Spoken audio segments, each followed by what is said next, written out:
Buenas noches. El día de hoy vamos a empezar a estudiar el libro de Éxodo, después de terminar Génesis. Y el primer capítulo de Éxodo nos habla de la situación que enfrentaron los israelitas después de la muerte de José, pero específicamente nos habla de dos parteras. Y ese es el nombre del tema de hoy, dos parteras. Vamos a Éxodo 1:17. Dice, sin embargo, las parteras temían a Dios, así que no siguieron las órdenes del rey de Egipto, sino que dejaron con vida a los varones. Vamos a entrar al tema de lo que sucedió después de la muerte de José y vamos a ver que se parece en gran medida a algo que ya estuvimos viendo en la vida de José.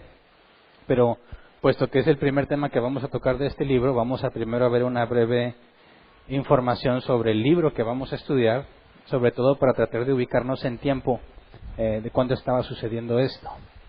Lo primero que hay que ver es que se considera que el autor es Moisés. El Antiguo Testamento en distintos pasajes confirma que este es un libro de Moisés.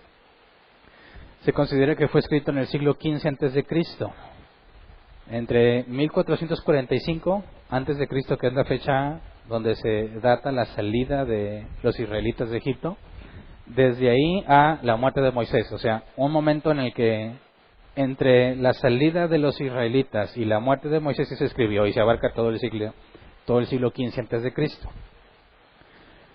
a.C. La partida de los israelitas, para los que les interese buscar un poco de historia, está situada en la 18ª dinastía de Egipto y se considera que el faraón con el cual Dios trató con las plagas de Egipto y todo eso fue Amenofis II. Aunque vamos a ver otro faraón antes de Amenofis II que tiene que ver con la opresión de los israelitas. Pero se considera históricamente, y más adelante vamos a ver algunas fotos de las estatuas y de las figuras que tenemos de Amenofis II. Pero bueno, fue durante ese periodo. Ahora, algunos se preguntan por qué no hay registro egipcio sobre lo que pasó con los israelitas. Es decir, si tú analizas los monumentos y los registros históricos de los egipcios, no se hace mención a la salida de los israelitas. Y hay una explicación. Históricamente se guardaba o se plasmaba en esos monumentos solo las victorias de los egipcios y no registraban nada que fuese considerado algo humillante o una derrota humillante para los egipcios. De manera que eso explicaría por qué no hay registro egipcio de lo que sucedió con los israelitas, porque ellos no lo registrarían ya que fue una derrota muy grave para ellos. Este libro, también que nosotros llamamos Éxodo, como cultura general, en la Biblia hebrea no se llama Éxodo, en la Biblia hebrea se llama Shemot. Como en Génesis, la palabra Génesis, no existe en la Biblia hebrea, se le llama Bereshit. Y Bereshit es la primera palabra que aparece en Génesis 1:1, en el principio. Bereshit significa en el principio. En el caso de Éxodo, nosotros lo llamamos Éxodo porque la Septuaginta y la Vulgata latina, traducciones, la Septuaginta es la primera traducción que se hizo del hebreo al griego, encomendada por un rey egipcio. Se supone que era para la Biblioteca Alejandrina. Y luego tenemos en el siglo IV la Vulgata, que fue del hebreo al latín. Y en esas dos versiones, donde tenemos muchas referencias bíblicas, se le dio el nombre de Éxodo. Porque si tú lees el primer versículo de Éxodo, vamos a Éxodo 1:1, dice, estos son los nombres de los hijos de Israel que acompañados de sus familias llegaron con Jacob a Egipto. Ahora, la Biblia hebrea le pone el nombre de la primera palabra que encuentres en el libro y no le podían poner y, que es lo que en el hebreo dice, y ahora. Entonces, en lugar de ponerle y ahora, cuando dice estos son los nombres, la palabra Shemot es la palabra nombres. Entonces se llama Shemot porque es la segunda palabra que aparece en hebreo. Y ahora los nombres, aunque los artículos no están presentes en el hebreo, la palabra Shemot era la segunda y por eso le pusieron así. Pero el Éxodo es el evento principal registrado en este libro. Entonces nosotros le llamamos el Éxodo, pero en la Biblia hebrea no se le conoce como Éxodo. Ahora este libro puede dividirse en tres partes y las vamos a ver poco a poco en el tiempo. La primera es Israel en Egipto. La segunda parte es Israel camino al Sinaí. Y la tercera es Israel acampando en el Sinaí.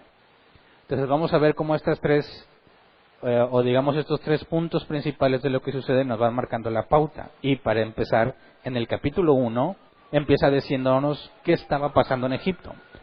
Teníamos varias cosas pendientes, ¿verdad? Vimos que lo que Dios le había dicho a Jacob, de que moriría en Egipto, que José le cerraría los ojos, pero teníamos otra cosa que estábamos esperando que sucediera en Egipto, que Dios los multiplicara grandemente. Así que vamos a Génesis, ya me acostumbré, ¿verdad? Éxodo 1, 1 al 7, para ver cómo nos describe en una forma muy resumida lo que está pasando antes de entrar al tema de la opresión que empiezan a experimentar. Dice Éxodo 1, 1 al 7, estos son los nombres de los hijos de Israel que acompañados de sus familias llegaron con Jacob a Egipto. Rubén, Simeón, Leví, Judá, Isaacar, Zabulón, Benjamín, Dan, Neftalí, Gad y Aser. En total los descendientes de Jacob eran 70. José ya estaba en Egipto. Murieron José y sus hermanos y toda aquella generación. Sin embargo, los israelitas tuvieron muchos hijos y a tal grado se multiplicaron que fueron haciéndose más y más poderosos. El país se fue llenando de ellos. Entonces, esto marca el cumplimiento de lo que Dios le había dicho a Jacob, ¿verdad? Que haría de Jacob una nación grande estando en Egipto. Pero notemos primero que los nombres de los hijos de Jacob no están en orden cronológico. Están agrupados según las esposas de primer rango y luego las esposas de segundo rango. Primero los hijos de Lea, que son 6, en orden de nacimiento, y luego los hijos de Raquel, sin mencionar a José, o sea, además está Benjamín. Y luego los hijos de Bilhá, que era la criada de Raquel, y luego los hijos de Silpá, que era la criada de Lea. 2 hijos de Bilhá, 2 hijos de Silpá, y luego es mencionado a José aparte, que dice quién ya estaba en Egipto. Pero fíjate el contraste que nos pone, dice, llegaron 70, ¿verdad? Y luego después murieron José y toda aquella generación. Es decir, este libro ya no nos va a mencionar a nadie de esa generación, todos esos ya se murieron. Vamos a hablar de personajes nuevos. Pero el contraste que sigue es, sin embargo, los israelitas tuvieron muchos hijos. A tal grado se multiplicaron que fueron haciéndose más y más poderosos y el país se fue llenando de ellos. Recordemos lo que Dios le había dicho a Jacob en Génesis 46:3. Dice, yo soy Dios, el Dios de tu padre, le dijo, no tengas temor de ir a Egipto, porque allí haré de ti una gran nación. Entonces fíjate el contraste. ¿Cuánto tiempo pasó aproximadamente desde Abraham hasta Jacob en Egipto? Aproximadamente 200 años. En un periodo de 200 años, ¿cuántos descendientes hay de Abraham? 70, ¿verdad? Ahora, al momento en que Moisés está escribiendo esto, ha pasado un periodo similar de 200 años. Y ahora lo que nos dice es que se han multiplicado grandemente. O sea que aquí nos está haciendo notar primero el cumplimiento de lo que Dios le había dicho a Jacob. Es totalmente distinto a lo que veíamos en la historia de Abraham. ¿Cuántos hijos tuvo Abraham? ¿Cuántos hijos tuvo Isaac? ¿Cuántos hijos tuvo Jacob? Jacob tuvo más que sus 2 antepasados, ¿verdad? Pero eran pocos hijos. Iban creciendo de a poco, pero en este punto que Dios había dicho que iba a ser una gran nación de ellos, vemos que de una manera sorprendente se están multiplicando. Así que lo primero que nos deja ver es, definitivamente Dios hizo algo con la descendencia de Abraham, porque digamos que el promedio que llevaban de crecimiento era muy lento y de repente se extendió considerablemente. ¿Por qué? Bueno, estaban establecidos en una sola región, ¿verdad? Recordemos que ellos normalmente se movían de región en región para poder alimentar a sus animales. Pero estando en Gosén, que era una tierra apropiada para el pastoreo, ahí no tuvieron necesidad de moverse. Aparte que tenían instrucción de quedarse allí. Pero les iba tan bien que podían tener hijos e hijos e hijos e hijos. No tenían restricciones de ningún tipo. Recuerden que Egipto era de los lugares más enriquecidos materialmente hablando. Así que tenían todo para crecer a gusto, ¿verdad? Así que se multiplicaron en gran manera y no había ningún impedimento por parte de los egipcios. Entendamos, no había problema con los egipcios hasta esto que va a mencionarnos Moisés en este momento. Todo estaba bien, a pesar de que estaban creciendo, era visto como algo bueno. ¿Por qué? Recuerden que cuando vimos el mapa, más adelante voy a ver otra vez ese mapa, pero dijimos que situándose en Gosén era la tierra que estaba más cerca a Canaán, ¿verdad? Pero resulta que esa frontera del lado oeste era por donde más ataques recibía Egipto. Así que el hecho de que los israelitas estuvieran cercanos a esa frontera y que fueran muy numerosos era algo bueno para los egipcios, porque cualquiera que quisiera invadir Egipto tenía que entrar por ahí y se iba a topar con los israelitas. Y sabían, puesto que José había servido a los egipcios, sabían que los israelitas no se pondrían en contra de los egipcios, ¿verdad?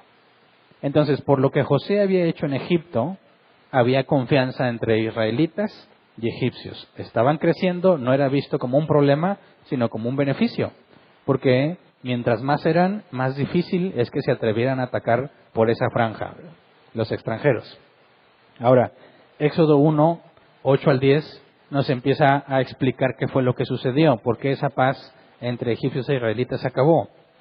Éxodo 1, 8 al 10 dice: pero llegó al poder en Egipto otro rey que no había conocido a José, y le dijo a su pueblo: cuidado con los israelitas, que ya son más fuertes y numerosos que nosotros. Vamos a tener que manejarlos con mucha astucia. De lo contrario, seguirán aumentando, y si estalla una guerra, se unirán a nuestros enemigos, nos combatirán y se irán del país. Ahora, este otro rey que se acaba de levantar no sabía nada de José. Es sorprendente. ¿Qué fue lo que hizo José en Egipto? Salvó a todo Egipto, ¿verdad? Era considerado el salvador de Egipto. Entonces, ya había pasado tanto tiempo que se levanta un nuevo rey que no se acuerda, no supo lo que pasó en Egipto. Esto nos lleva a ver históricamente, que hay mucho que investigar aquí, que esta dinastía que se levanta no pertenecía a los faraones anteriores, sino que era una nueva estructura, una nueva familia que venía a gobernar, alguien que había tomado el control, que no tenía registro ni conocimiento de lo que otros faraones habían hecho con los israelitas. Ahora, ¿me pueden mostrar la imagen, por favor? Se considera que este faraón era Amosis I, también llamado Amosé I. Y encontré una imagen donde tienes una estatuilla de quién era él y luego su cabeza mumificada, ¿verdad? Este era el faraón. Cómo se veía o cómo lo plasmó el artista y cómo quedó su momia, ¿verdad? De hecho, es sorprendente. Si tú ves con detalle, tiene cabello, cejas, pestañas. La cabeza está asombrosamente bien conservada. Entonces, este era el individuo que de repente le dijo a su pueblo: cuidado con los israelitas, que ya son más fuertes y numerosos con nosotros. Ahora, ¿era verdad o no era verdad? Bueno, resulta que históricamente se sabe que en Egipto había aproximadamente 7 millones de personas. Entre 7 y 8 millones de personas, lo que implicaría en un cálculo aproximado que 2 millones eran hombres adultos, es decir, efectivos para la guerra. 2 millones de hombres adultos en Egipto. ¿Cuántos israelitas habría? Resulta que históricamente se calcula que no había más de 650,000 hombres israelitas. Entonces, el argumento que usa este individuo es falso. Había muchos más hombres egipcios que hombres israelitas. De manera que cuando él dice: son más fuertes y numerosos que nosotros, está mintiendo deliberadamente. Ahora, cuando dice que se lo dijo a su pueblo, no significa que se lo dijo a todo mundo, ¿verdad? Sino que ¿quiénes eran los representantes del pueblo? Los dirigentes, ¿verdad?, los nobles. Entonces, este nuevo rey está persuadiendo a sus dirigentes de que los israelitas, por medio de exageración, de que los israelitas son un peligro. Dice: vamos a tener que manejarlos con mucha astucia. Ahora, ¿cómo es que él de repente considera que los que siempre han estado en paz en Egipto durante muchísimos años, ahora son un problema? ¿Por qué fue convincente este faraón en demostrar que los israelitas eran un peligro? No había ningún historial de conflicto con los israelitas, en ningún momento, desde José hasta este tiempo. ¿Cómo es que los convencen? Bueno, si investigas un poco históricamente, resulta que en aquel tiempo Egipto era considerada la nación más poderosa de todo ese lugar. Pero cuando los israelitas estaban multiplicando, se levantó otra nación que era una amenaza al poder de Egipto. Y al ver que los israelitas eran mucho cercanos a la frontera, consideraban que podían aliarse con esta nueva nación que era un riesgo para Egipto, que tenía el potencial de convertirse en una nación más poderosa, y si lograba aliarse con los israelitas, Egipto quedaría destruido. Pero fíjate el argumento que usa. Dice, de lo contrario seguirán aumentando, y si estalla una guerra, se unirán a nuestros enemigos. Aquí no estaba hablando en sentido general, sino esta nación emergente que se estaba convirtiendo en una amenaza para Egipto. Luego dice, nos combatirán y se irán del país. Y a mí no me suena mucho esto, ¿verdad? Dice, a ver, nos van a combatir, pero luego se van a ir. ¿Y cuál es el problema? Yo pensé que el problema es que los combatieran, ¿verdad? Pero el problema, además, dice, además se van a ir. Entonces, aquí había dos intereses. Si tú buscas un poco en la historia de Egipto, yo encontré en distintos comentaristas que para los egipcios era muy importante ser grandes en número. Entre 7 y 8 millones de personas en Egipto. ¿Cómo conseguías tanta gente ahí? Bueno, partiendo de que era una zona muy próspera, Egipto se preocupaba por tener cada vez más gente. Propiciaba que migraran hacia Egipto, porque eso los convertía cada vez en una nación mucho más poderosa. Entonces lo que les afecta es, si los israelitas se alían con estos nuevos enemigos que amenazan la soberanía de Egipto, dicen, nos pueden combatir, pero peor aún, se pueden ir. Y decían, podrían venir y combatirnos y subyugarnos, y eso es un problema. Pero es más problema si se van. ¿Por qué? Porque eran muchísimos israelitas. Si todos los israelitas se fueran a una, Egipto quedaría reducido considerablemente, y además de que serían derrotados por sus enemigos, dejarían de tener la influencia que tenían. Entonces, yo siempre vi a este faraón como alguien nada más así malo porque es malo, ¿verdad? Pero si tú tuvieras esta problemática y tuvieras que tomar la decisión y considerar los factores que este hombre tiene que considerar, ¿cuál sería la mejor solución para tu pueblo? No me parece tan descabellado que diga, tenemos que hacer algo con estos israelitas. Porque el peligro ahí está. Nos atacan y nos dejan, se acabó la vida del egipcio como la tenía. Entonces definitivamente tienen que hacer algo. Ahora, de que tenían que hacer algo, pero ¿qué hicieron? Eso es algo que debemos cuestionarnos, ¿verdad? Porque lo que nos dice el versículo 11, fue así como los egipcios pusieron capataces para que oprimieran a los israelitas. Les impusieron trabajos forzados, tales como los de edificar para el faraón las ciudades de almacenaje, Pitón y Ramsés.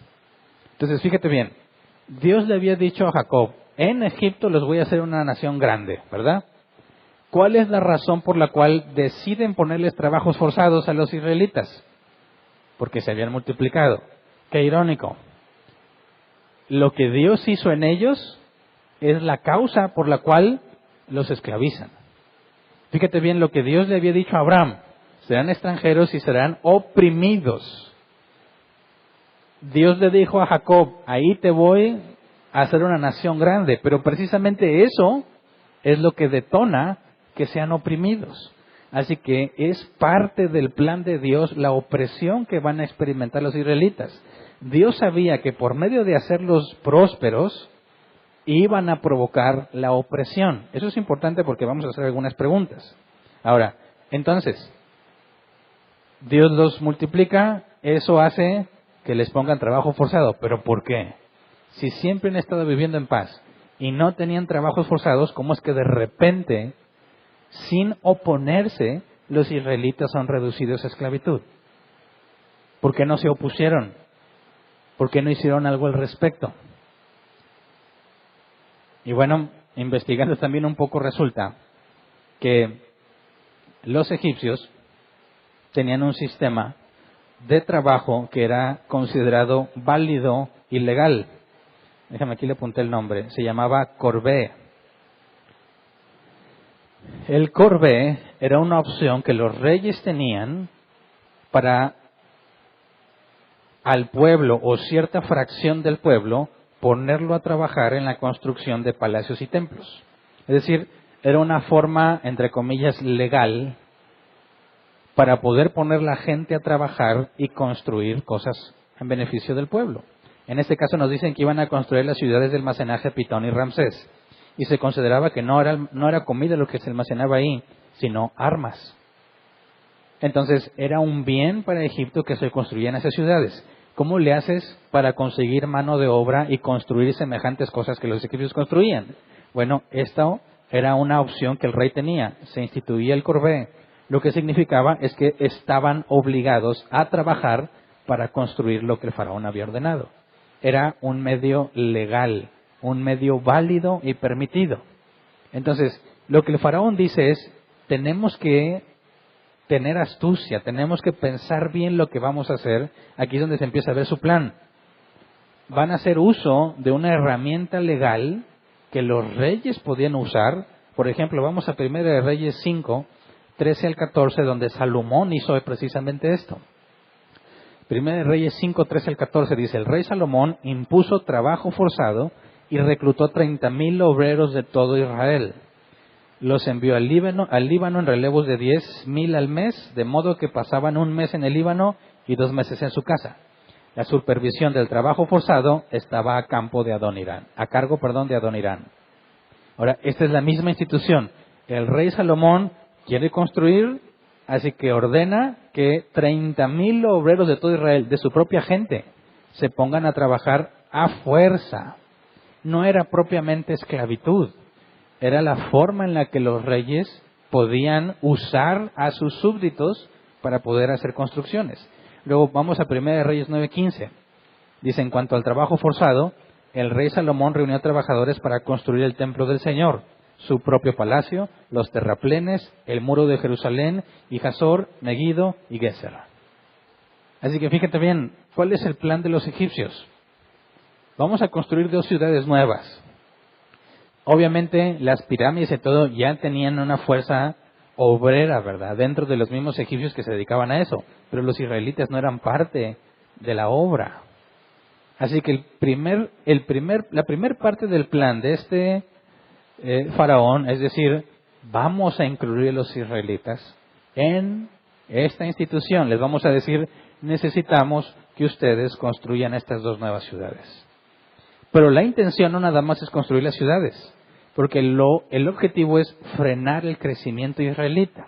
Así que encontré en otros registros que, según Aristóteles, en alguno de sus registros mencionó que el uso de esta institución era una medida adoptada por los tiranos para frenar el espíritu de sus súbditos y, como ejemplo, cita las pirámides egipcias.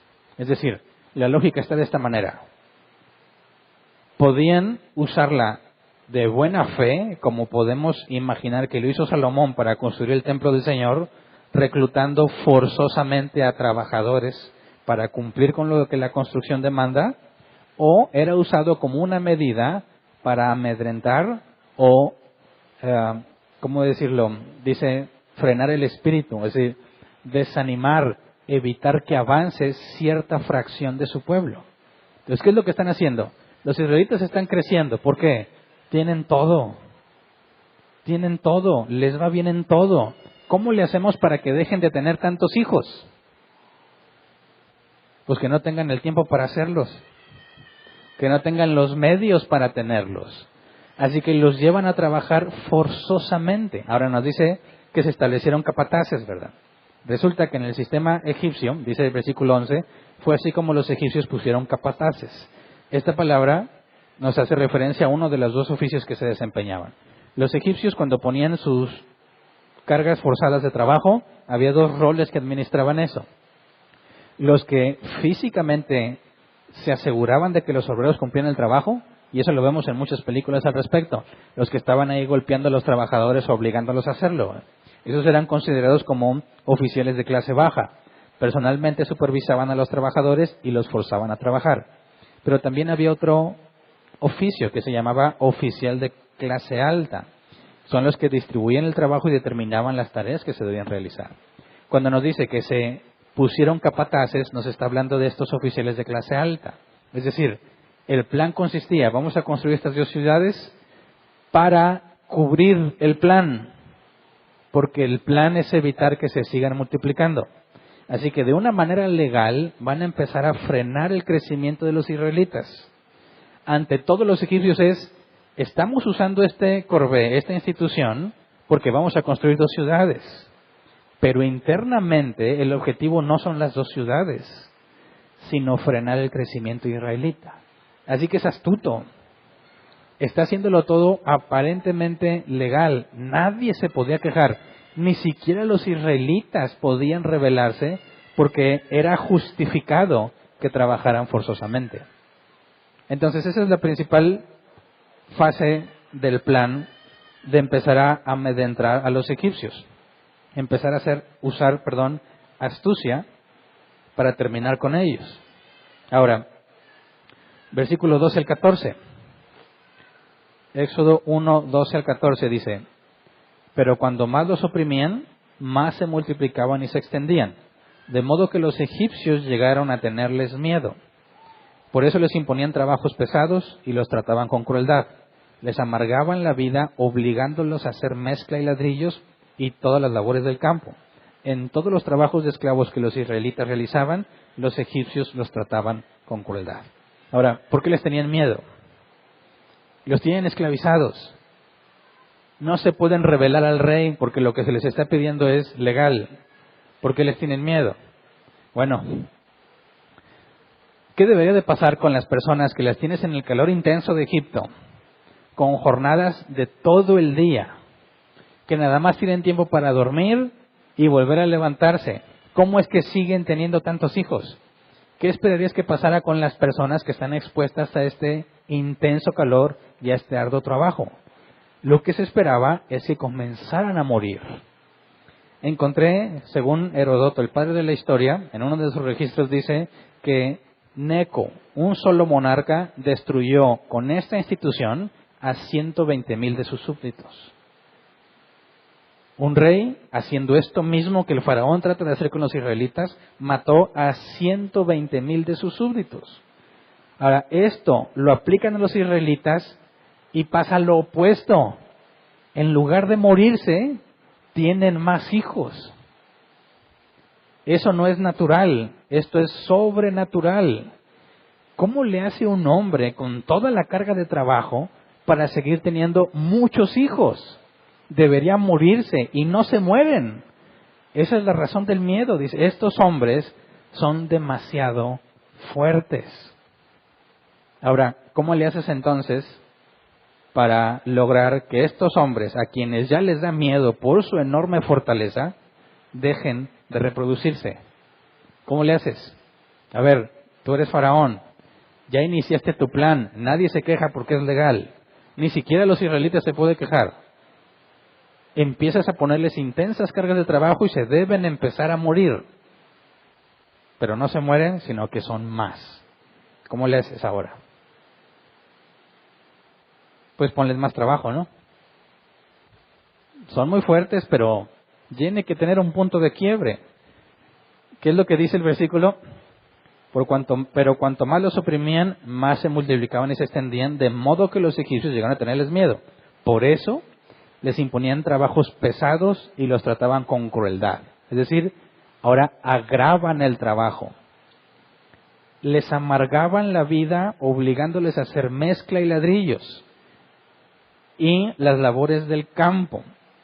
Una cosa es que se dedicaran a construir las ciudades y otra cosa es que también administraran el campo. Es decir, están empezando a ponerles más responsabilidades. Dicen, todos los trabajos de esclavos que los israelitas realizaban, los egipcios los trataban con crueldad. Es decir, están haciendo con mayor intensidad la opresión para matarlos, pero que se vea como algo propio, necesario para el bien de la sociedad egipcia, ¿verdad? Entonces, ¿qué ha hecho Dios al respecto? Nada. ¿Es justo lo que están haciendo los egipcios con los israelitas? No. ¿Qué está haciendo Dios para impedirlo? Nada. ¿Por qué? Hay una sola cosa que Dios hizo, y por eso es el nombre del tema. Vamos a Éxodo 1, 15 al 16. Dice, había 2 parteras de las hebreas, llamadas Sifra y Fubá, a las que el rey de Egipto ordenó, cuando ayuden a las hebreas en sus partos, fíjense en el sexo. Si es niño, mátenlo, pero si es niña, déjenla con vida. ¿Qué se requiere para llegar a esta decisión? Mientras más crueles eran con los israelitas, más se multiplicaban. Se dieron cuenta, no funciona. No podemos matarlos por medio del esfuerzo físico. Al revés, se motivan más a tener hijos. Así que hay que matarlos a escondidas. Le dice a las parteras, cuando tú recibas al niño, fíjate, es varoncito, mátalo. Pero no iba a ser ahí como que lo mato delante de la gente. No, no, no. Tenía que alegar, murió. El niño nació muerto o murió al nacer. Solo si es hombre. Si es mujer lo dejaba con vida. ¿Qué es lo que está diciendo? No se mueren con el trabajo. Hay que matarlos desde que nacen, pero sin que nadie se dé cuenta. Parteras, tu chamba es que si te das cuenta que es niño, asegúrate de que, entre comillas, nazca muerto. Lo matas sin que se den cuenta. Están desesperados los egipcios porque no pueden controlarlos. No están dispuestos a hacerlo público. Fíjate bien, ¿qué pasa si públicamente empiezan a matar a los niños? ¿Qué van a hacer los israelitas? Pues se van a defender y dicen, no queremos. ¿Cuál era el propósito? No queremos que nos se alíen con nuestros enemigos y nos ataquen. ¿Por qué tenían que matarlos de una manera a escondidas? Porque se les echan encima. No deben permitir que los israelitas se alíen con sus enemigos, así que tienen que encontrar la manera de matarlos sin que se den cuenta. No les funciona con el trabajo, así que maten a los niños. De una manera extraña, los israelitas iban a dar cuenta, oye, ¿por qué nada más viven las niñas y por qué los niños se mueren? Eso si realmente las parteras hubieran hecho lo que les pide el faraón. Ahora la pregunta es, cuando dice había 2 parteras de las hebreas, ¿qué entiendes? ¿Que eran parteras que ayudaban a las hebreas o que las parteras eran hebreas? Había 2 parteras de las hebreas. ¿Las hebreas se refiere a que eran de esa nacionalidad o eran las que atendían a las hebreas? ¿Por qué? Porque es interesante pensar esto. Si fuesen hebreas, Faraón les pediría que maten a los de su propia nación. No tendría sentido. ¿Por qué razón una partera hebrea colaboraría con el faraón para evitar el crecimiento de los suyos? No tiene sentido. Pero si es egipcia, tiene perfecto sentido. Porque Faraón le está pidiendo que en complicidad limite el crecimiento de los israelitas matando a escondidas a los varones. Entonces, ¿las parteras eran hebreas o eran egipcias? No lo especifica la Biblia, pero tendría mucho más sentido que Faraón haya buscado aliarse con parteras egipcias. Lo sorprendente es que dice, versículo 17, sin embargo, las parteras temían a Dios. Así que no siguieron las órdenes del rey de Egipto, sino que dejaron con vida a los varones. Ahora, ¿cómo es que tienes a 2 egipcias? Que es lo más probable. ¿Cómo es que estas 2 le dan servicio a tantas israelitas? ¿Es factible que 2, nada más 2, atiendan a todas las israelitas que tienen muchos hijos a cada rato? No. Así que muy seguramente estas eran las lideresas, las principales, las jefas de las parteras, que se encargarían de que el resto de las parteras hagan lo mismo. Así que muy seguramente estas 2 son las líderes, las jefas de las parteras, y son egipcias, y creen en el Dios de Israel. Fíjate bien, Dios hace crecer a los israelitas y los empiezan a oprimir y Dios no hace nada. Los quieren matar, ¿qué hizo Dios? Se aseguró que anticipadamente las mujeres con las que Faraón iba a hablar fueran servidoras de Dios. Dios aseguró que estas 2 mujeres fueran de él, para que cuando Faraón les pida eso, ellas no maten a los niños. Entonces fíjate bien, Dios no tiene la intención de detener la presión. Dios no tiene la intención de detener la injusticia con lo que los tratan. Lo único que Dios quiere es que no los maten. ¿Por qué Dios permite semejante injusticia? Ya lo vimos con José, ¿verdad? Tiene buenas razones. Cuando maltrataban a José y le hacían injusticias, Dios no hizo nada al respecto. Vemos que está sucediendo igual con los israelitas, así que vamos a encontrar una historia muy similar que vamos a ir revelando y encontrando conforme avancemos en los capítulos de Éxodo. Pero vuelve a ser, de cierta manera, este patrón de comportamiento. Dios es el que propicia la injusticia y no la evita, pero tiene un propósito y lo vamos a descubrir más adelante. Pero hay que hacernos una pregunta con las dos parteras. ¿Las dos parteras están haciendo bien o están haciendo mal? Dice Romanos 13:1, todos deben someterse a las autoridades públicas, pues no hay autoridad que Dios no haya dispuesto. Así que las que existen fueron establecidas por Él. ¿El faraón tiene autoridad? Sí. ¿Quién puso a ese faraón en autoridad? Dios. ¿No dice aquí que debemos someternos a las autoridades públicas? Sí. ¿Qué hicieron las parteras? No hicieron caso. ¿Por qué? ¿No someterse es pecado? A ver, aquí dice, sométense a las autoridades públicas. Si no me someto, ¿es pecado, sí o no? ¿La desobediencia es pecado, sí o no? Sí, ¿verdad? Pero estas no están obedeciendo porque temen al Señor. Entonces, ¿están pecando o no? Vamos a Hechos 5, 28 al 29. Terminantemente les hemos prohibido enseñar en ese nombre. Sin embargo, ustedes han llenado Jerusalén con sus enseñanzas y se han propuesto echarnos la culpa a nosotros de la muerte de ese hombre. Está hablando el Sanedrín, la máxima autoridad para un judío. Les están diciendo a los apóstoles que no pueden enseñar a Cristo, no pueden hablar de Él.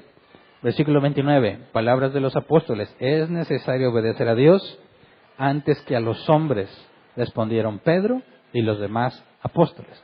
Entonces, fíjate bien lo que te voy a preguntar. ¿Es la desobediencia pecado? ¿Sí o no? Sí. ¿En toda situación es pecado desobedecer? ¿Sí o no? No. ¿Por qué? Porque es necesario obedecer a Dios antes que a los hombres. Es decir, tú debes de obedecer todo lo que la autoridad te ordene siempre y cuando no entres en conflicto con la voluntad revelada de Dios, ¿verdad? Ahora, fíjate, Éxodo, regresemos, Éxodo 1, 18 y 19. ¿Qué pasó con el faraón? Las dos mujeres dijeron, no vamos a obedecer, ¿verdad? Así que los niños varones quedan con vida. ¿Cuánto tiempo iba a pasar para que Faraón se diera cuenta? Bastaba una simple caminata entre los israelitas y que ibas a empezar a ver muchos niños. Dice, versículo 18, entonces el rey de Egipto mandó llamar a las parteras y les preguntó, ¿por qué han hecho esto? ¿Por qué han dejado con vida a los varones? Las parteras respondieron, resulta que las hebreas no son como las egipcias, sino que están llenas de vida y dan a luz antes de que lleguemos. Mi pregunta ¿es verdad eso? ¿Sí o no? ¿Es esto una mentira? ¿Sí o no? A ver, están decididas a desobedecer a Faraón, pero cuando Faraón les pregunta ¿por qué? ¿Qué dicen? No dijo, es que yo temo al Dios de Israel. No, ¿por qué? Porque les hubieran matado. ¿Qué dijeron? Déjame te cuento cómo está el asunto, ¿verdad? Nosotros sí queríamos ir. Íbamos con toda la intención, pero cuando llegamos ya había nacido. Así que ya no lo podían matar, ¿verdad? Porque si lo mataban ya era un claro asesinato. Provocarían la rebelión de los israelitas. No podían matarlos porque dicen las parteras ya había nacido cuando llegamos. ¿Es eso cierto? ¿O parcialmente cierto? Tendríamos que ver el contexto histórico. Resulta que se sabe históricamente que las mujeres, todas las mujeres de aquella región, dan a luz muy rápidamente. Sin embargo, no hay registro de que las egipcias, que también son de esa región, tuvieran un proceso de alumbramiento más lento. Es decir, históricamente está comprobado que las mujeres de aquella región dan a luz tan rápido que la asistencia de una partera es casi no necesaria. Pero no hay ningún registro de que las egipcias no fueran así. Entonces, ¿es una verdad a medias? Ahora, ¿qué opinaría Dios de esto? ¿Qué dice el versículo 19? Las parteras respondieron, resulta que las hebreas son como las egipcias, no son como las egipcias, sino que están llenas de vida y dan a luz antes de que lleguemos. Versículo 20. De este modo los israelitas se hicieron más fuertes y más numerosos. Además, Dios trató muy bien a las parteras. Versículo 21. Y por haberse mostrado temerosas de Dios, les concedió tener muchos hijos. Mi pregunta es, ¿por qué razón Dios bendijo a las parteras? Sí, no dijeron la verdad a Faraón. ¿Qué opinas? ¿Qué responderías?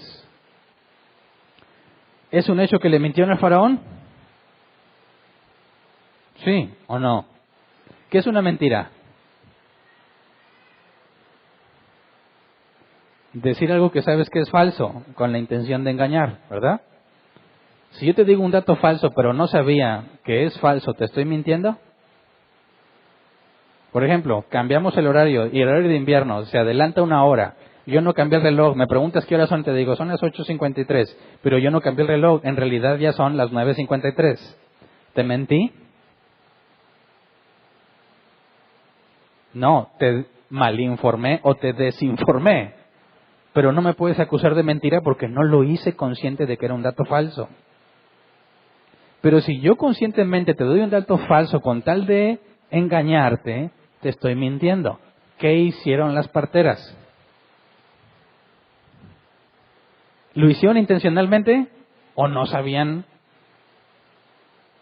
No, bueno, no hay nada que no puedan saber aquí, ¿verdad? Llegaban. ¿Cómo es que, mira, convencieron al faraón, ¿verdad? Así que algo tenía que ver de verdad con lo que dijeron de las egipcias. Las israelitas dan a luz mucho más rápido. ¿A qué se refieren? Históricamente, las parteras acudían 2 o 3 días antes de la hora prevista del parto. 2 o 3 días antes del cálculo del nacimiento. No crees que dijeran, hoy se alivia, córrele. No. 2 o 3 días antes. Por eso podemos saber que 2 parteras jamás se podrían haber dado abasto con todas las israelitas. Porque si tenías que estar 2 o 3 días antes con la que va a dar a luz, ¿cuántas mujeres iban a dar a luz de forma concurrente entre todas las israelitas? Necesitabas muchas parteras. Ahora, 2 o 3 días antes de la hora, lo que dicen estas parteras, cuando llegamos ya nació. ¿Cómo? Está diciendo, el cálculo que nosotras hacemos está mal por 2 o 3 días, porque cuando llegamos ya nacieron. O el labor de parto, que normalmente tomaría 2 o 3 días, las israelitas era mucho más corto, de manera que cuando ellas llegaban, ya estaba el bebé ahí. Entonces, le están dando información que Faraón la considera válida, cierta, se la cree. ¿Lo hicieron con la intención de engañarlo, sí o no? ¿Sí o no? Claro que sí. ¿Por qué no le dicen, sí, es que nosotros tenemos al Señor y no te vamos a hacer caso? Como lo hicieron los amigos de Daniel. Entonces, ¿es una mentira la de las parteras? Sí. ¿Pero qué dice la Escritura? Por haberse mostrado temerosas de Dios, les concedió tener muchos hijos. Dice, Dios trató muy bien a las parteras. Así que mi pregunta es, ¿Cuál es la postura de Dios ante la mentira de las parteras? Tenemos dos opciones. ¿Dios las bendijo a pesar de que mintieron? ¿O Dios las bendijo porque mintieron? ¿Qué opinas? Y quiero hacer una votación. Levante la mano el que dice, Dios las bendijo a pesar de que mintieron. ¿Ok? Casi todos. Levante la mano el que dice, Dios las bendijo porque mintieron. 3, 4. Ahora, yo entiendo que la conclusión más obvia es que Dios no te bendice porque eres perfecto, ¿verdad? O sea, si Dios me bendijo a mí, me va a bendecir a pesar de mis pecados, a pesar de mis errores. No podemos decir que Dios bendice al que es perfecto, porque nadie recibiría bendición, ¿verdad? Pero ese no es el punto. ¿Es pecado mentir? Sí. ¿Dónde dice la Biblia no mentirás? No dice en ningún lado. Pero vamos a Éxodo 20:16. Éxodo 20:16, no des falso testimonio en contra de tu prójimo. De ahí se desprende que no debemos mentir, ¿verdad? Pero el contexto es decir algo falso que perjudica a tu prójimo. Pero va de acuerdo a la definición de la mentira. Intencionalmente dar información falsa con el objetivo de engañar. Entonces, ok, no debes de mentir. Pero ellas mintieron. Mi pregunta es, ¿existirá alguna ocasión en la que mentir no es pecado? Ya te hice una pregunta idéntica. ¿Es pecado desobedecer? Todos dijimos, sí. ¿Existe alguna ocasión en la que desobedecer no es pecado? Sí. Cuando obedeces a Dios antes que los hombres. Y la desobediencia a la autoridad pública no es contada por pecado, aunque desobedecer es pecado. Es decir, hay situaciones en las que desobedecer es lo correcto. Y obedecer sería pecado, ¿verdad? Ahora, pregunto yo, ¿puedes imaginar alguna situación donde mentir no es pecado? Tratemos de ilustrarlo con un ejemplo.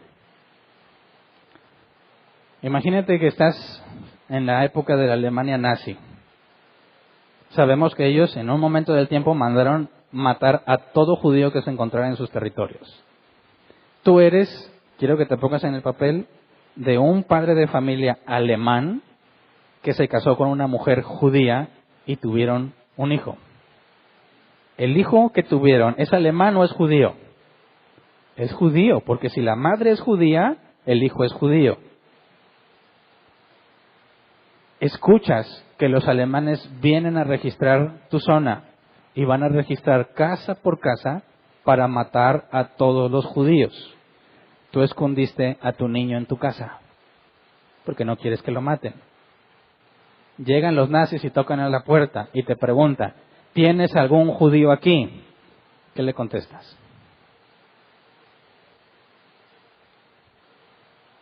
¿Vas a pecar por mentir?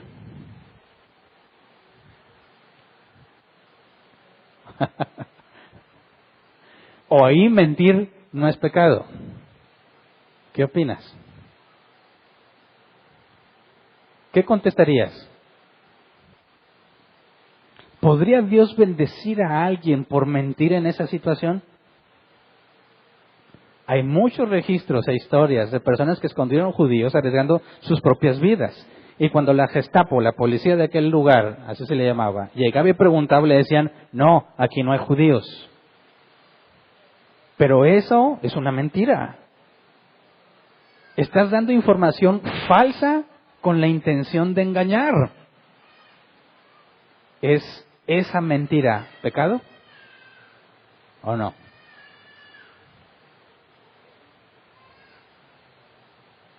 Entonces yo vuelvo a preguntar, ¿Dios bendijo a las parteras a pesar de que mintieron o Dios las bendijo porque mintieron?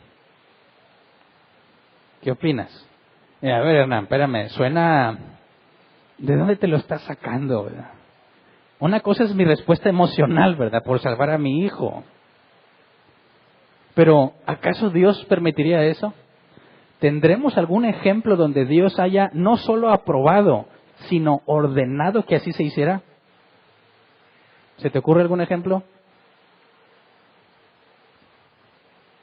Vamos a 1 de Samuel, capítulo 16, versículo 1 al 3. 1 de Samuel, capítulo 16, versículo 1 a 3. Dice, el Señor le dijo a Samuel, ¿cuánto tiempo vas a quedarte llorando por Saúl, si ya lo he rechazado como rey de Israel? Mejor llena de aceite tu cuerno y ponte en camino. Voy a enviarte a Belén, a la casa de Isaí, pues he escogido como rey a uno de sus hijos. Pregunta Samuel, ¿y cómo voy a ir? Respondió Samuel. Si Saúl llega a enterarse, me matará. Dice, lleva una ternera, dijo el Señor, y diles que vas a ofrecerle al Señor un sacrificio. Invitas ahí el sacrificio y entonces te explicaré lo que debes hacer, pues ungirás para mi servicio quien yo te diga. ¿Qué está pidiéndole Dios a Samuel con respecto a la información de nombrar un nuevo rey? Si te preguntan, no digas nada. Tú di que vas a hacer un sacrificio, el cual lo vas a hacer, pero no le digas toda la verdad. ¿Por qué? Porque si no te va a asesinar. Eso no se le ocurrió a Samuel. Dios le dijo a Samuel que ocultara información para que no se cometa una injusticia, para que no sea asesinado. ¿Qué es lo que hicieron las parteras? Fíjate bien, ocultaron la verdad, parte de la verdad, porque no podemos negar históricamente que en muchas ocasiones la partera no era necesaria. Pero cuando fue necesaria, no quisieron matar a los bebés. Así que esa parte la ocultaron, pero dijeron parte de la verdad. Decir, oye, ¿no habíamos visto que Abraham ya había hecho eso? Cuando le dijo a Sarai, su esposa, si te preguntan que tú y yo qué, le vas a decir, es mi hermano. Porque si les dices que soy tu esposo, me van a matar. ¿Es lo mismo o no? ¿Sí o no? A Abraham le dijimos, es una mentira descarada, y Dios lo exhibió las 2 veces que lo intentó de hacer, ¿verdad?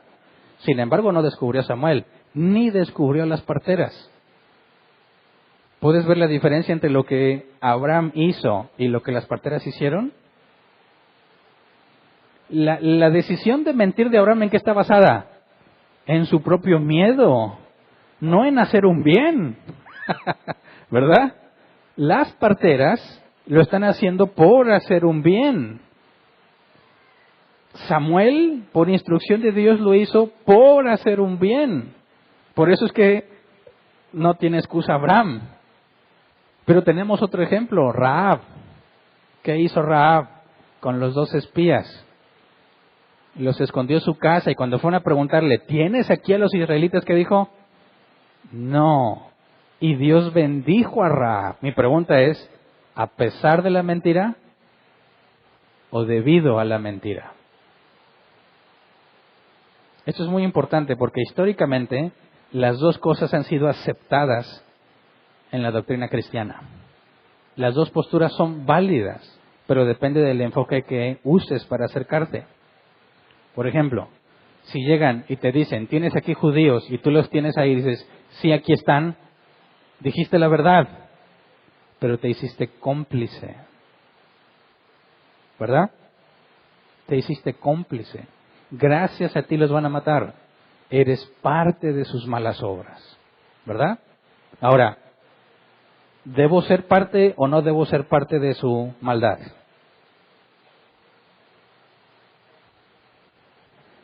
Por eso encontré una definición que me gustó mucho en cuanto a nuestra responsabilidad de decir la verdad.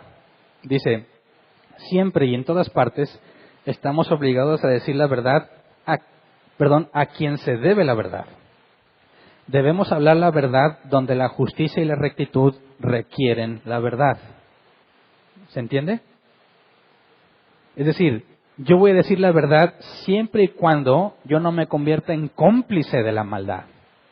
si por decir la verdad voy a terminar siendo cómplice de alguien que va a hacer lo opuesto a lo que Dios ha mandado, yo ya estoy pecando tal como lo hubieran hecho los apóstoles si hubieran obedecido la instrucción de no predicar el nombre de Jesús. Jesús le dijo, predique en mi nombre. Las autoridades le dicen, no lo prediques. ¿Qué debes hacer? Lo predico, te desobedezco. ¿Por qué? Porque no puedo ser cómplice. No puedo ser parte de este pecado de no obedecer la instrucción. Ahora, eso no significa que vas a encontrar muchas situaciones en tu vida donde es válido mentir. Claro que no. No estamos diciendo que el fin justifica los medios. No estamos diciendo eso. Estamos diciendo que si un asesino esté dispuesto a matar a alguien con la información que tú le des, la única forma de actuar con justicia es engañar al asesino. ¿Me explico? ¿Se entiende la diferencia? No que digas, no, mira, yo no voy a decir esto porque me perjudica y Dios me quiere bendecir. Su propósito es bendecirme. Dice la Escritura, yo tengo palabras de bien para ti, ¿verdad? Mis planes para ti son de bien y no de mal. Entonces, para obedecer a Dios voy a mentir. No. Abraham mintió y no hay excusa. Pero si alguien te dijera, imagínate que entren a tu casa 2 ladrones con la intención de violar a las mujeres que estén ahí y te dicen, ¿tienes mujeres aquí? Y ahí están tu esposa y tus hijas. ¿Qué les dices? ¿Que sí o que no? A ver, si les digo que sí, yo voy a ser el responsable de que se cometa semejante maldad. Si les digo que no, voy a mentir. Pero es la única forma de no participar en su maldad. Así que, ¿cuál de las dos posturas te parece la más apropiada? ¿Nunca debes de mentir porque siempre es pecado? ¿O hay ocasiones en las que para mantenernos en la justicia, en las cosas que Dios quiere, es necesario engañar? La que te parezca más apropiada. Pero voy a volver a preguntar. ¿Quiénes consideran, levante su mano los que consideran que Dios bendijo a las parteras a pesar de que mintieron? Ahora levante la mano los que dicen, no, Dios las bendijo porque mintieron. Bueno, y hay unos que no votaron. Lo van a pensar más, piénselo más. Cualquiera de las dos tiene sus pros y sus contras, ¿verdad? Pero si reconocemos que desobedecer es pecado, pero no siempre es pecado, es la misma lógica para con la mentira. Cuando alguien no merece saber la verdad porque la va a usar para mal, no tiene el derecho a saberla, ¿verdad? Y si tú te la informas, te vuelves cómplice. Entonces, iremos, si Dios lo permite, adentrándonos un poco más, porque tenemos otros casos que analizar. El más próximo es el de Rahab, y tiene otras sus características propias y similares. Así que todavía vamos a hablar, si Dios lo permite, con más detalle de este punto. Por último, Éxodo 1:22. Fíjate, ¿qué es lo que vimos? Que lo último que vimos en el 21, que por lo que las parteras hicieron, dice, por haberse mostrado temerosas de Dios, Dios les concedió tener muchos hijos. O sea, si eran egipcios y tienen muchos hijos, no hay problema, ¿verdad? Pero ¿qué dice el versículo 20? De este modo, los israelitas se hicieron más fuertes y más numerosos.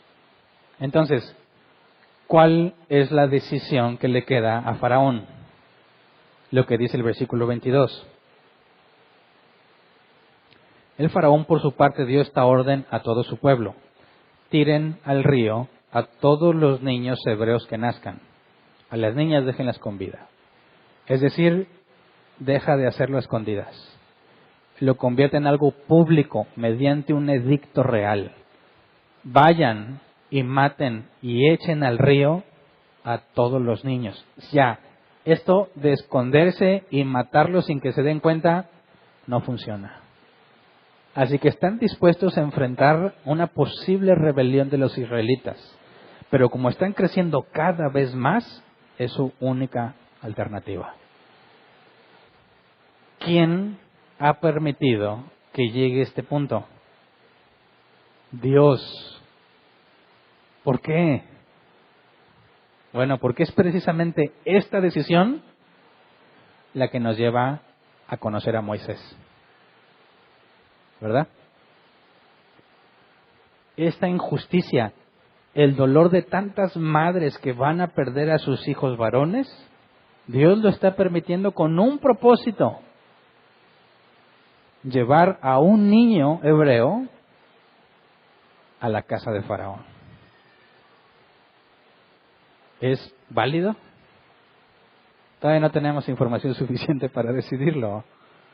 Lo único que sabemos es que Dios está permitiendo semejante maldad porque tiene un propósito.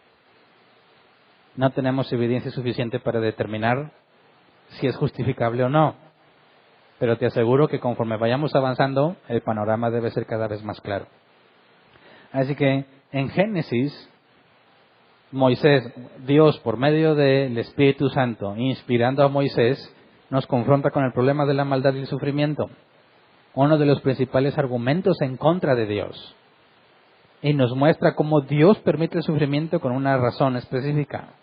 En Éxodo nos vuelve a presentar el mismo asunto, la maldad y el sufrimiento. El ateo diría: ¿dónde está tu Dios? Israelitas, ¿dónde está su Dios? ¿Por qué no los defiende? ¿Por qué no interviene? Ese sería el momento ideal para que manifestara su poder, y no lo hizo. Y no lo hace intencionalmente, porque está poniendo en marcha la preparación de un individuo. Un individuo. Todo esto tenía que pasar para empezar a preparar un individuo. Pero hasta aquí llegamos hoy entonces. Vamos a ponernos de pie y vamos a orar.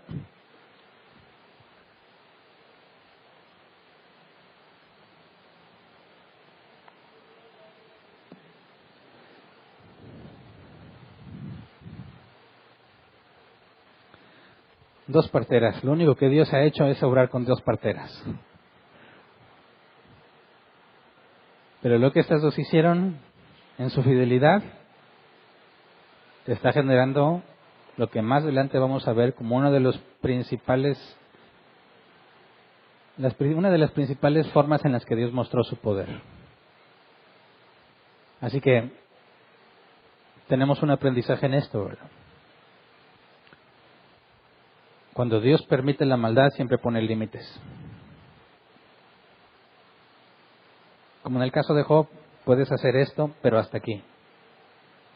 Los van a oprimir, dijo Dios, pero no los vas a matar. Después dijo: sí, voy a permitir que se mueran los niños varones. No más. Y Dios va a ir permitiendo ciertas cosas más. Y muchas veces así vemos o sentimos que nos pasa a nosotros. Dios está permitiendo cosas injustas. Tú sabes que es injusto, pero nadie hace nada. No lo puedes evitar. No tienes manera de controlarlo. Está fuera de tu control. Y nos lleva a la pregunta: ¿dónde está Dios? Ahí está contigo. Él es el que lo está permitiendo. Pero todavía no tenemos información suficiente como para entenderlo. Dios le dijo a Pedro, Jesús le dijo a Pedro: ahora no lo entiendes, pero lo entenderás. Cuando le dijo: Pedro, voy a lavarte los pies. No, Señor, a mí no vas a lavar los pies. Si no te lavo los pies, no puedes tener parte conmigo. Entonces lávame todo. No, los que ya están lavados solo necesitan lavarse los pies. Pedro no entiende nada. Dice: ahora no lo entiendes, pero lo entenderás después. En eso consiste nuestra esperanza. En esta vida o en la venidera. Muchas cosas Dios nos va a permitir entenderlas en esta vida. Muchas otras hasta la venidera. Pero de que llegará el momento en que lo entenderás, llegará. Por lo pronto nos toca resistir y confiar mientras resistimos. ¿Me explico? Así que vamos a orar. Señor, queremos agradecerte por tantas cosas que en tu misericordia nos permites conocer de ti. Queremos rogarte, Señor, que nos guíes en todo el estudio que vamos a empezar en Éxodo, para conocerte de una manera diferente. El libro de Éxodo te muestra de una manera que no muestras en Génesis. Revelas información que no le habías revelado. ni a Abraham, ni a Isaac, ni a Jacob. Queremos pedirte, Señor, que vayamos creciendo en nuestro conocimiento de ti conforme vamos estudiando. Enséñanos a aplicarlos en nuestras vidas. Todos estos conceptos, todas estas situaciones, Señor, con las cuales quizás algunos nos podamos identificar. Que nada de lo que estamos estudiando caiga en saco roto. Que la semilla que se está sembrando, Señor, crezca y dé fruto. Tú eres el que da el crecimiento, Señor, en cada uno de nosotros, en distinta medida. Pero te rogamos, Señor, que no quede en saco roto. Que podamos sacar el máximo beneficio, Señor, de los tiempos que dedicamos para estudiar, para aprender de ti. Y sobre todo, permítenos llevarlo a nuestras vidas. Enséñanos a confiar en ti a pesar de las circunstancias. Enséñanos a confiar en ti a pesar de la injusticia, sabiendo que tú eres justo y que no lo vas a tolerar para siempre. Que mientras lo toleres es porque estás trabajando en tus propósitos. Así que enséñanos a descansar en ti y a confiar en ti, Señor, porque nadie puede frustrar tus planes. Gracias por lo que has hecho con nosotros y por todo lo que tienes planeado hacer. Amén. Pueden sentarse. Sección de preguntas. 15 minutos. Si tienes una pregunta, levantas tu mano y te llevan el micrófono. Si queda tiempo, respondemos preguntas en línea si es que las hay. ¿Alguien tiene una pregunta?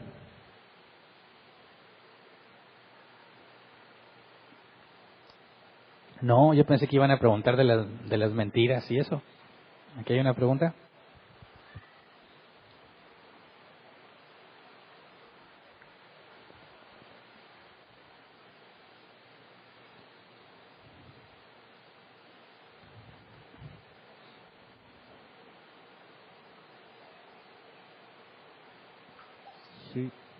Sí. Buenas noches. ¿Sí se oye? Sí. Doctor, entonces entendí que las parteras eran egipcias. Podemos pensar más que eran egipcias a que... Es que lo eran más egipcias probable. y No se atendían a especifica, las- pero no tendría mucho sentido si fueran hebreas. Y que, a ver si entendí bien también esta parte, que por así decirlo medio mintieron, que en algunos casos sí dijeron la verdad, pero que en algunos casos donde sí pudieron tener ellos la oportunidad, las parteras, de eliminar a los recién nacidos, no lo hicieron. Sí, Ocultaron cierta verdad. en algunos, sí. Pastor, y en la Biblia esta de estudio que uso, le alcanzo a entender que el faraón, el que está en este tiempo, que era algo así de los que llamaban los Ixus, que eran como que una conquista de que no necesariamente eran de descendencia o ascendencia egipcia, sino que había llegado al trono, por así decirlo, al faraón, era un tipo que no era que no era de ascendencia egipcia, sino que provenía que había sido como una conquista extranjera, es lo que alcanzo a entender, y que tal vez por eso, pues ese es pensamiento mío, no conocía nada acerca de José. De hecho, es al revés. Bueno, eso es lo que Este faraón, bueno, el padre de este faraón es el que hizo guerra contra los Ixos, que no eran propiamente egipcios, y los quitó del trono. Y estos nuevos faraones, estos sí son egipcios. De manera que los que tenían el historial más claro de lo que había hecho José eran los Ixos, no estos nuevos. Gracias. ¿Alguien más?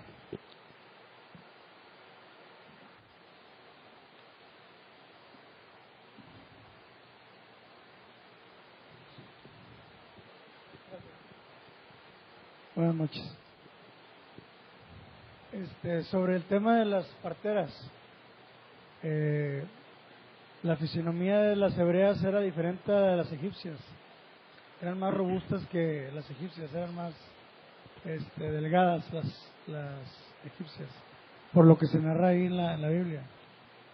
No lo dice literalmente, ¿verdad? Nada más dice que se aliviaban más rápido. Que eran más porque estaban más fuertes. Sí, El punto es que el registro histórico es de que todas las mujeres de esa región daban a luz muy rápido, no nada más las israelitas. Pero no vivían en Egipto, vivían cerca de Egipto, ¿no? En Gosén sigue siendo territorio egipcio, ¿verdad? Okay. El punto es que no hay nada históricamente que diga que las egipcias, a pesar de que son de la misma región, fueran más lentas. Entonces no podemos asegurar, o sea, el hecho de que se aliviaran rápido era una verdad. Más rápido que las egipcias, no tenemos información. Así que está diciendo una media verdad, al menos. Mi punto es no tanto en cuanto a eso, sino que ocultan su verdadera intención, que es obedecer a Dios antes que a Faraón. Era ese el objetivo. ¿Alguien más?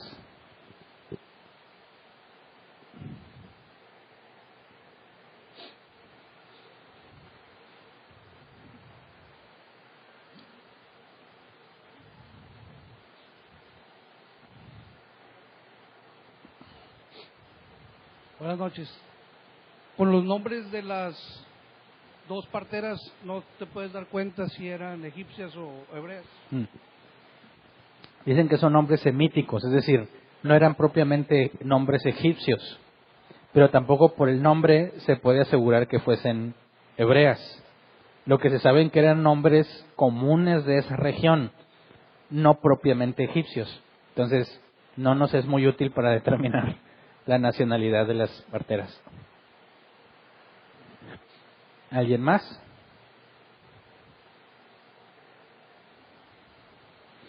Buenas noches. Buenas noches. Oye, Hernán, una pregunta. Supongamos que aunque no lo dice la Biblia, las parteras, supongamos que sean egipcias, ¿verdad? Entonces, supongamos que ellas, ¿cómo dices tú que ellas crean en el Dios de Jacob, Isaac? Bueno, no lo digo yo, lo leímos, ¿verdad? Sí, vaya, pero se supone que en Egipto tienen otros dioses que no conocen al Dios de ellos, ¿verdad? Entonces, podamos enlazar ahí eso de que ellas ya conocían al Dios de Israel, ¿se puede decir? Bueno, no nos dice literalmente cómo es que ellas conocieron al Dios de Israel, pero no habría de extrañarse que cualquier persona que tuviera cierto acercamiento con los israelitas terminaría conociendo al Dios de Israel, ¿verdad? Porque es la base de lo que los israelitas hacían. De hecho, como sociedades eran totalmente distintos, ¿verdad? Entonces, si José, siendo siervo del único Dios verdadero entre los egipcios, ganó gracia, ¿verdad? Lo apreciaban y lo ayudaban.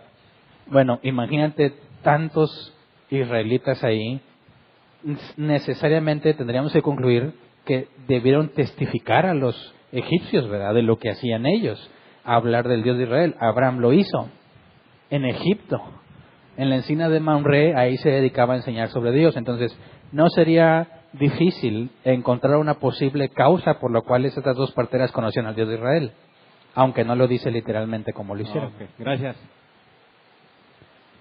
¿Alguien más?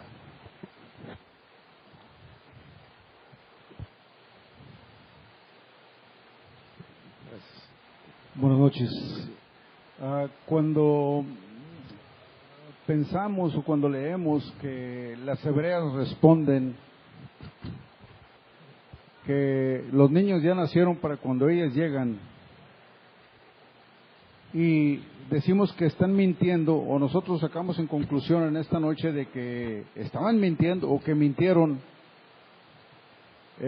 no estamos poniendo en tela de juicio o en duda de que entonces ahí el Espíritu Santo permitió o Moisés escribió ahí una mentira, no fue dirigido por el Espíritu Santo, porque sabemos que Dios es soberano, y si Dios no permitió que ningún niño muriera en esa ocasión, y sí permitió cuando Herodes mandó matar a los niños, ahí murieron muchos niños. En cambio acá la Biblia dice que no murieron. Y entonces, ¿por qué dudar o por qué dudamos? ¿Es acaso que el Espíritu Santo ahí ponemos en duda de que el Espíritu Santo no guió a Moisés para escribir esto, o que escribió Moisés una mentira? No es que lo pongamos en duda, sino partiendo de que el Espíritu Santo inspiró a Moisés y no registra que las parteras le hayan dicho el por qué no lo hicieron, Yo por eso confío en que si no está ahí es porque no pasó. O sea, basado en la inspiración del Espíritu Santo, si no se dice que las parteras le dijeron a Faraón que deliberadamente desobedecieron para cumplir con lo que el Dios de Israel demanda, entonces es porque no sucedió. Ahora, no hay ningún problema en que hayan hecho eso porque tenemos dos posibles opciones. Dios las bendijo a pesar de que mintieron o porque mintieron. Las dos son válidas como una explicación. Entonces no generaría un problema que ellas no se lo hayan dicho. Por eso, partiendo de la inspiración divina, puesto que Moisés no lo aclara, pero sí aclara que fueron bendecidas, entonces es una de las dos opciones. Son perfectamente válidas las dos. Las bendijo a pesar de que mintieron o porque mintieron. Muy bien, gracias. Yo estoy inclinado más a creer lo que está escrito, a menos de que esté mal traducido, ¿verdad? Que se pueda comprobar que no está bien traducido del hebreo al español, ¿verdad? Pues entonces digo, no, pues está mal traducido, bueno, de acuerdo. De otra manera, si no, pues yo estoy más inclinado a creer lo que está escrito. Gracias. El mismo caso, o quizás lo tenemos un poco más directo con Rahab, que le preguntan que si tiene a los espías ahí, dice que no, y si los tenía. Entonces ahí también Rahab está contada entre las mujeres de fe, ¿verdad? Por la fe, Rahab la ramera. Entonces Dios la bendijo a pesar de su mentira o porque mintió. Sigue siendo el mismo cuestionamiento, ¿verdad? ¿Alguien más?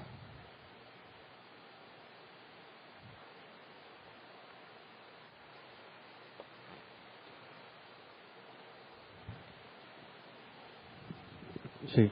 Pastor, ¿qué opinas acerca del comentario de MacArthur?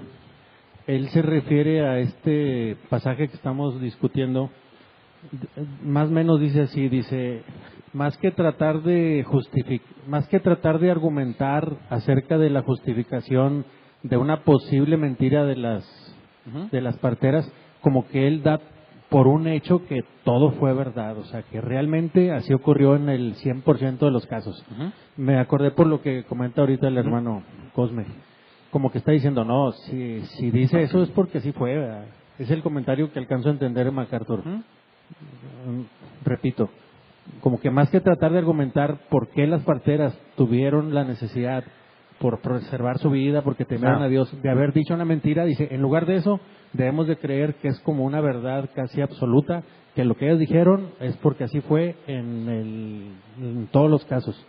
Alcanzo a entender eso, pero no sé. Lo que me refiero por eso es que era una verdad a medias, ocultaron información, porque la motivación, es decir, fíjate, ellos dicen que como temían al Señor, no mataron a los niños, ¿verdad? Eso sí se dice, ¿verdad? No lo hicieron porque temían al Señor. Entonces, si luego vas y lees que dicen ellas que no lo hicieron porque no alcanzaron a llegar, ya tienes una contradicción. O no los mataron porque temían al Señor, o no los mataron porque no alcanzaron a llegar. Entonces, partiendo de lo primero que ellas dicen, se dice de ellas, temieron al Señor y por eso no quisieron matar a los niños, eso implica que tuvieron la oportunidad. En algunos casos.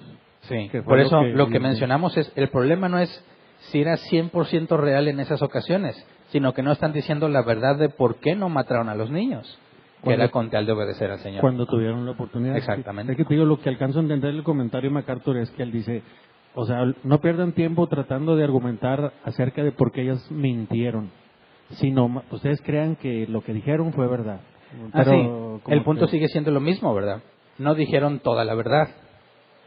Porque si ellos le hicieron con tal de obedecer al Señor, no lo dijeron. Y ese es realmente el punto principal, ¿verdad? Si ocultar la verdad era algo válido o no a los ojos de Dios en ocasiones particulares. Creo que él lo dice en el sentido, pastor, de que toda la gloria es de Dios. O sea, que incluso si ellas no lo hicieron, fue porque Dios estaba detrás de todo eso, la obra del Espíritu Santo que menciona el hermano. Creo que eso hace referencia. Claro, Dios es el que lo hizo, pero sabemos que Dios siempre usa un medio. Y en ese caso el medio que usó son las parteras. Gracias. ¿Alguien más? No. ¿Hay preguntas en línea?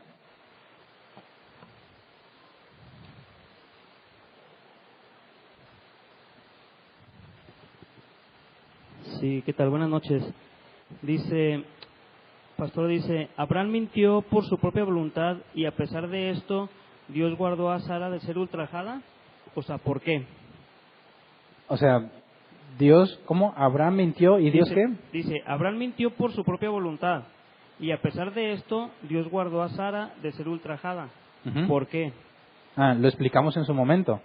Dijimos que la descendencia iba a ser, digamos, la promesa era por medio de Abraham y Sara. Abraham y Sara habían sido puestos aparte, ¿verdad? Era el linaje que Dios había escogido para traer el Mesías. No podías mezclar a Sara con un hombre pagano, porque entonces ya estaría contaminado el pueblo de Dios. Como Dios había reservado a Sara para Abraham, y el plan de Dios es que ellos tuvieran a Isaac, Dios no iba a permitir que sus planes se frustraran.